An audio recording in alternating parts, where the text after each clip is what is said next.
We are transparent in the eyes of the universe. Part 2 of 3 on Between Master and Disciples, given in English on December 22nd, 2019, in Taiwan, also known as Formosa.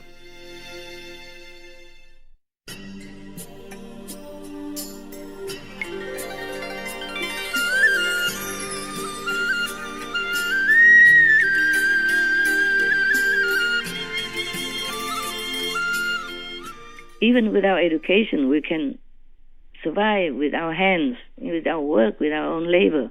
Yes. So there is no need to depend on people. The more dependent you are, the more you don't feel good. You will feel lowly. You will feel more, like not yourself, not your dignified self. I'm not talking about housewives or mothers who still need to take care of the children at home. No. You are doing work as well, because being a housewife is a lot of work, like 24/7. Yes. I'm not talking about the SMTV, who worked in-house or anywhere, because they are doing their work. Even if they don't earn the money, they are doing their work. They earn in a different way.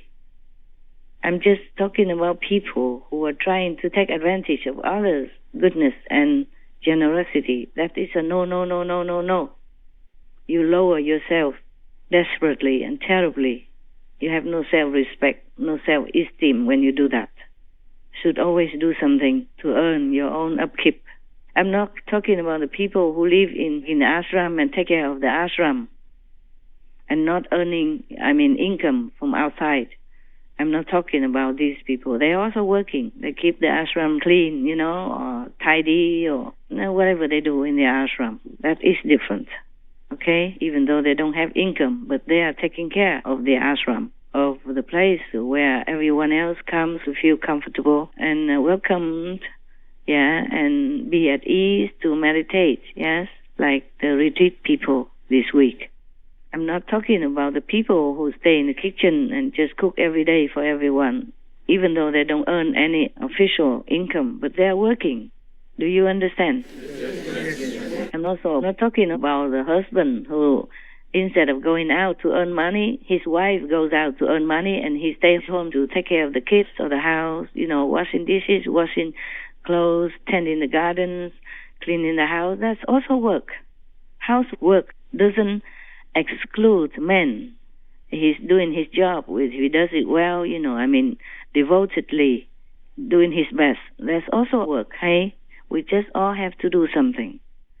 We just don't deliberately live off other people's generosity and good heart. That is no good. That creates bad karma for ourselves. The next life we have to come back, with or without initiation, to be a slave, to work day and night, to work 3, 4, 5 jobs, and not earn much, etc., etc. And people will not have respect for you because of the karma you accumulate this lifetime, or whatever lifetime. No good. If you have to depend on other people, you really will feel very aggressive inside. And outside you have to talk sweet and tell lies sometimes, just to make other people feel, the one who you depend on, feel good, feel flattered, so that they continue to help you or keep you or whatever. And that is no good for your dignity, for your conscience. You feel terrible, whether you know it or not. Mostly you will feel it. You will know it. And that's no good at all for a dignified person when you can do work yourself. I'm not talking about truly handicapped people who cannot do anything anymore. I'm not talking about them. That's their karma they have to bear. But if we are still able to work, then we have to do work. Concentratedly, devotedly, truly respect that work and do it every day as if this is the last thing we do before we die, or the first thing we ever do, and can never do it again. We have to revere our job. That is what we call karma yoga. In India, it is even a kind of yoga practice. We just incorporate all that into the Kuan Yin practitioner's lifestyle. That's why I tell you, We have to do charity. We have to go out and help people. We have to do our job 100% devotedly, reverently, as if it's an honor given to us in this lifetime to repay the kindness of all beings, not just this world, but visible beings, invisible beings, animals, insects, even the worms, we own them. They air the earth so that people, the farmers, can do farming work. Yes, even the little bees who pollinate the trees. Without them, we wouldn't have that many fruits and food that we have right now. So now people realize that, and they begin to raise bees, to protect bees now, and forbid many herbicides or insecticides that harm them. They don't just harm us, they harm those little tiny beings who are our helpers, who are diligent workers for our survival, for our food. My God, we are all beings on this planet. Everything you see or not see, we owe them everything. We also, of course, the angels who take care of us. Even though they are in the shadow world, they are taking care of us. They help us in time of trouble, even though we don't see. We owe everyone, everything that we see or not see. So whatever work we do, we have to do it concentratedly, devotedly, and reverently. Not to talk about helping the master with something with maybe a water tap or water filter. Well, you have to keep the master alive and healthy in order to help you, no? Yes. So it's not really a favor you're doing me. You do it only once to help me with the filter or connecting the water, but I'm doing it often for you, many years, and continue. I don't say anything, and I do it with all my heart all the time, all my love, all my heart, all my devotion to you. So we are helping each other, at least. Not saying that Master rescue you or anything, 5, 6 generations, nothing yet. We're helping each other. I remind you of some good teachings that I know from heavens or from the past Master books, and explain all things to you, help you to be a better being. So we're helping each other. So you're not doing me a favor. So don't do it in such a careless and disrespectful way and harmful way to the body and mind and psychological and psychic beings of the Master, because you accumulate very bad karma for yourself. The Master might be harmed temporarily or even might be dead, but your karma would never be able to be washed away if it's a grave offense. Everything you do it for yourself. Please remember that. Even a bad thought about Master is also you doing it to yourself. Today I don't come out, and many people don't feel happy. And all that karma will be upon you, not on the Master. The Master cannot clean that, because you have already been taught right and wrong. You have to do your homework. Every school, every learning has an exam. And the people who don't pass the exam have to either stay in the same class or get out of the school after repeatedly not progressing. Similarly, in the spiritual practice, there are tests. And if you fail, then you have to do it again. And if again, then you cannot be in the assembly. Nowadays, it's like that. Not like a long time ago. I let people keep learning, keep repeating, keep, improving. In the school, you cannot fail many times. Here, in the spiritual school, is the same. This mountain area, this ashram that you are in right now, is a very, very sacred place, very important spiritually. So if you don't keep your mind and heart and speech pure and trying your best to keep it, then you will be out. Sooner or later, either you're out yourself or something happens that you'll be out. If you are selfish or arrogant or trying just to grab things for yourself, for your own benefit, even the blessing from Master, you will be out. Here, you have to be always selfless, pure in speech, thought, and action. In Sihu, it's similar, but it was more tolerant. Here is different, because this place has been acquired, bought by the sweat and tears of many disciples, and also Master Finance. It's not an inexpensive place. This is quite expensive even for me. My money is used for so many different purposes, and for SMTV. So every month I have to spend a lot. Even sometimes some financial things coming by different ways, very little. And we still need that to repair every little thing that we have in the ashram. You know, when we first came, everything was kaput, even toilets, pipes, septic tanks, the roads, the roof tiles falling off. Yeah, many things. And it will continue to be like that, because everything in this material world will corrode at one time or another, or be damaged. Even the cave that I love to stay in the beginning, is corroding now, and it's dangerous for me to stay inside, so they kicked me out. I mean, practically saying, Master, you can't stay there anymore.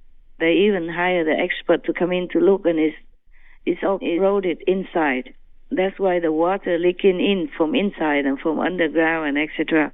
And sooner or later it will maybe collapse. I'm just worried about all the beings in the lake, that the erosion may harm them, but I don't know what else we can do right now. Maybe demolish it. I was thinking to repair it just for souvenir, to keep it for your children to see in the later generations or something.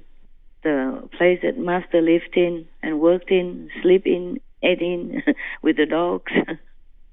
But it seems like it will take a lot of time to be able to rebuild it. And I'm not sure if it's worth it.